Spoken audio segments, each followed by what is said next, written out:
Well, today was the day we got that full EA earnings report that we've been waiting for the last couple of weeks since they announced their losses. And there were some really interesting things in there, one being about the team of the year this year and also the engagement post gameplay updates. We'll go and look at that here in just 1 second. The losses, though, were still there, of course. More leaks that make no sense to me. Team of the week leaks we just got are, I don't know, I don't get it. We'll look at that in the leaks and news as well. Maradona was just added. If you guys would like to buy coins, you can go to MMOXP.com.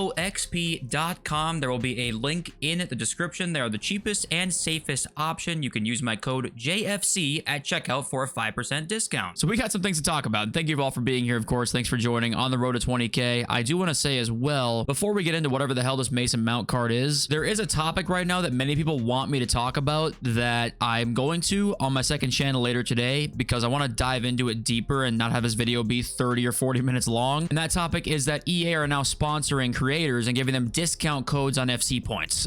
So we're going to talk about that on my second channel later. But yeah, Mason Mount came out. We saw him leaked already, and it's just I don't get this. And then I'm actually going to start with this sort of like confusing leak part because take a look at this news we just got from Donk. Some team of the weeks will get 2 playstyle pluses now. Luis Rioja is coming in team of the week 21. Stats are official. He's got power shot and ping pass with no bullshit. Some of these stats are legit better than some future stars cards are, which I mean, I don't like, it's not a bad thing at all. It's just why are you doing this with team of the week cards and then dropping a Mason Mount SBC that has 1 and it's like dead on arrival almost? If I had to take a guess here, this kind of ties into when we get into the earnings report, right? Some of this content may have been planned a long time ago, like that Mason Mount card was planned a long time ago. They thought about the power curve. They expected it to be somewhere around here. It'd be a good SBC, whatever. Now this was planned in the last just like say few weeks maybe, and they're like, okay, fuck it, you know, we're gonna get 2 playstyle plus team of the week cards in there, drive some interest back up on Wednesdays, make cards more usable in different places, which I love. I think team of the week should genuinely be an event every Wednesday. Not an event per se, but just something really interesting every single Wednesday. They have that opportunity and they don't really use it very well, but maybe they will here. So I want to give them credit if that ends up being the case, but just more confusing and non-consistent like leaks, it seems like, or releases. And staying on topic of content, like with that Mason Mount card today, right? I saw this tweet, FC Wizard, EA doing everything to kill FC 25. Did they pull the plug? It's like, I'm going to sound like an EA apologist almost here. And don't worry, I'm going to shit on them in a sec when we get to the earnings report. But like, we just had maybe 3 weeks of like constant content to the point where people thought it was too much. Like the 82 by 20, too much. Like the repeatable stuff was literally too good almost. And now we get 3 days of like meh content, or maybe you could say maybe 3 or 4 days. And they're doing everything to kill the game again. Like, take a deep breath. I mean, you play something else if you're bored of it for a day. Like, there's other games out there too. It's like, I don't think we can have every day of insane content. Now, if this lingers for 2 more weeks and it's like, okay, we have a problem, but 3 days, I think, you know, we'll be all right. But okay, let's get on to the press release now. The biggest news of the day, they, you know, fully announced their Q3 results, which the last article was basically a preview saying, hey guys, we did not make what we should in this report. Just be aware. The whole last article that we read and then made all the news and stuff like that was basically a preview of this, like a warning basically as to what this would show. But there were some really interesting highlights in here that we're gonna go and talk about. So the very first sentence, right? Of course, like Andrew Wilson, you know, he knows what the hell he's doing. The very first sentence, the record success of our EA Sports FC 25 Team of the Year event demonstrates our creative team's ability to adapt, innovate, and execute at scale. So immediately off rip, he says a record success of Team of the Year event, which does that mean player-wise? Does that mean money-wise? I don't exactly know what that means. Maybe it's a mix of both, but he apparently says it was a record success, okay? He says as we build on this momentum, we're confident in growth again in 26. So down here as well, we'll talk about the numbers themselves here in a sec, but our global football franchise net bookings have grown more than 70% over the last 5 fiscal years, making it one of the biggest sports entertainment properties in the world. And it's it's always hilarious to me that this whole article is going to be just, you know, filled with hey, don't forget how successful we are, even though this year was not successful, but like, hey, don't forget, please don't sell all of your stock, you know, we're begging you. Our gameplay update for FC 25 released on January 16th drove engagement levels above our expectations, with over 2 million Ultimate Team players reactivated from earlier in the launch cycle. According to EA, there were 2 million people that came back on the game again post-update. That's not just a player count that existed during the Team of the Year event or during the gameplay update, right? That's reactivated. So these are guys that left the game and came back. Apparently 2 million people left the game and came back after the update, which I'm not gonna say they're bullshit numbers, but if that was the case, that would would be absolutely asinine that 2 million people came back at the thought of good gameplay. You got that many people back? I mean, maybe that's just like the full numbers of the full player count there, and they just worded it in a way that seemed like they all came back, like reactivated. But no, it does say from earlier in the launch cycle. So I guess, yeah, they're really saying 2 million people came back, which if that's not pure and unadulterated cap, I mean, that's an absurd amount of people to come back on the game at just the thought that they heard somebody say, hey, the gameplay is actually not bad right now. And of course, in hindsight, the gameplay, there's a lot of flaws with it still. And at the time, maybe we thought of it as like being better than it was because we hadn't really figured shit out yet. But does that not show you, if it's true, just how much people care about the gameplay? It's almost like it should have been a far more important piece of the game for the last 5 years. This 70% number here, grown over the last 5 years, would be higher if you gave a shit about the gameplay.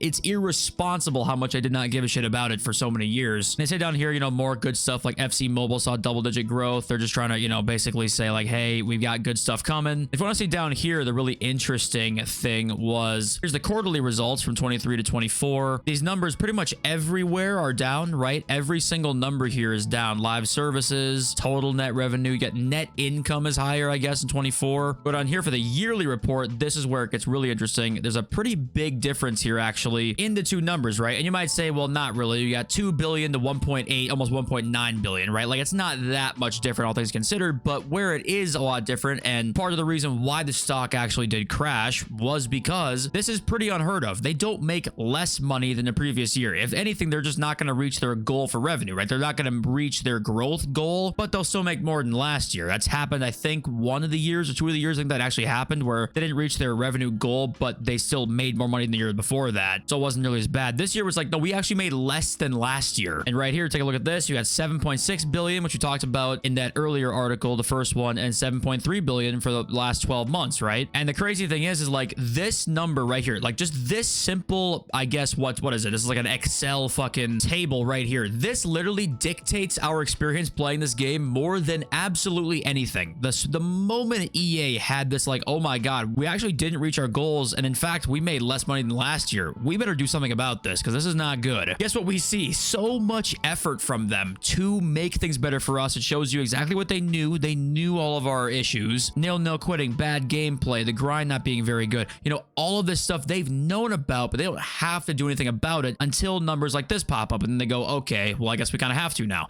So this right here, why we highlight this, and this isn't a second channel video because this is honestly so important to our experience playing this game that it's more important than almost any news we can even talk about. It's like they didn't make as much money this year, so probably just get a better experience. Well, you know what that means, guys. If you want this to continue, we don't drop FC points, okay? This was all caused by, I would guess, there finally being a fatigue and people being like, hey, you know, this just resets every year. If I drop 150 bucks in 6 months, it's useless to me. And I know that to some people that just doesn't matter, and that's okay. But to some people that, yeah, it's wearing off a bit. We're actually being fatigued.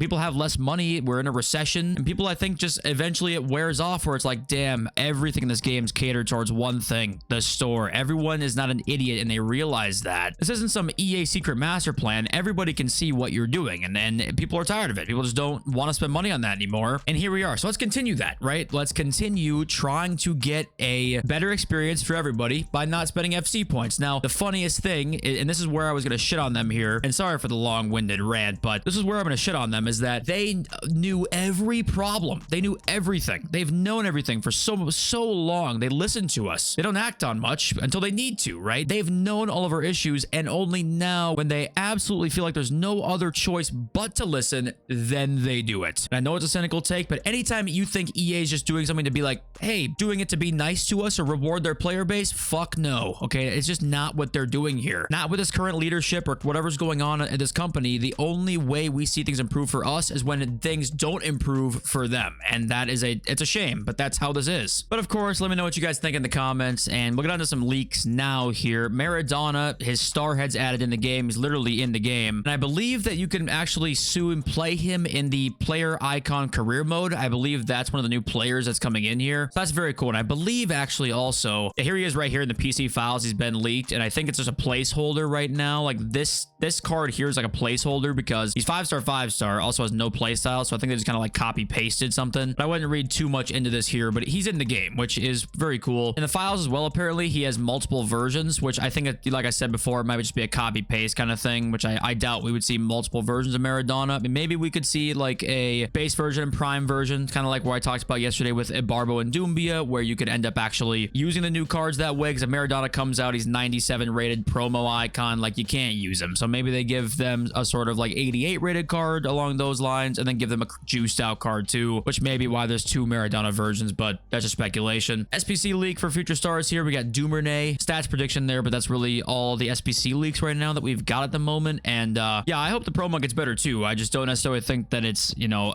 the game's dead after 4 days of like, content isn't great. But okay, moving on, just highlighting this one quick. There's a player named Talando on Twitter who just reached 10 wins and champs for the first time. He plays with his feet.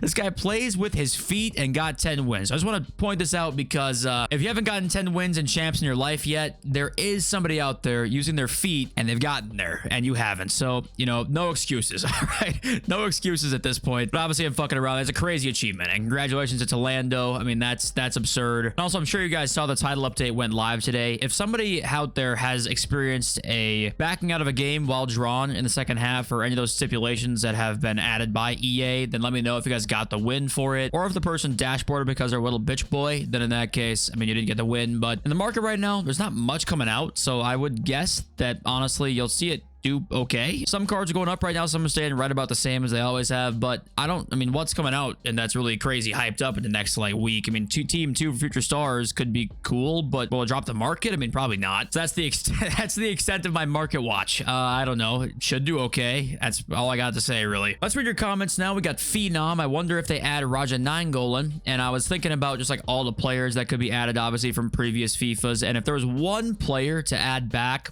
who would you want it to be? Maybe not somebody super obvious even, but like if you have a more out there unique player for them to add back, then who would it be for you? Raja Nainggolan, honestly for me, he'd be up there, but my biggest player, I think for myself, I'd say maybe Yannick Bolasie. So not really an unpopular take there, but maybe like Mandzukic, somebody who you maybe wouldn't expect to see at the top of somebody's list. I'm a Juventus fan, so I'm kind of biased there, but who's somebody that like you just want to see back? Maybe not even unpopular, just anybody you'd want to see back. Felix Bourquet, I don't mind a slower promo, but these fucks just made us open empty packs for 2 weeks. At least give us some chances to pack future stars. That I can get behind. I definitely can get behind that, where it's like, yeah, team of the year weight was awful, so like maybe future stars can have better pack weight. Even then they're like, actually no, go fuck yourself. And Harry Bellingham, the whole parents argument is stupid. How easy were you to control when you were 14? Do you really think it's nice that all your friends have FC25 and you're the only one who's not allowed it in your friend group because of gambling? How would you feel if your parents were that militant with what you can and can't do in your teens? And yeah, I mean, if you had parents that were sitting here like, hey, you can't play that because there's gambling in it, and all your friends were, then yes, you would probably feel some type of way and then play it anyway. You probably want to play it more if you couldn't. So you end up just kind of like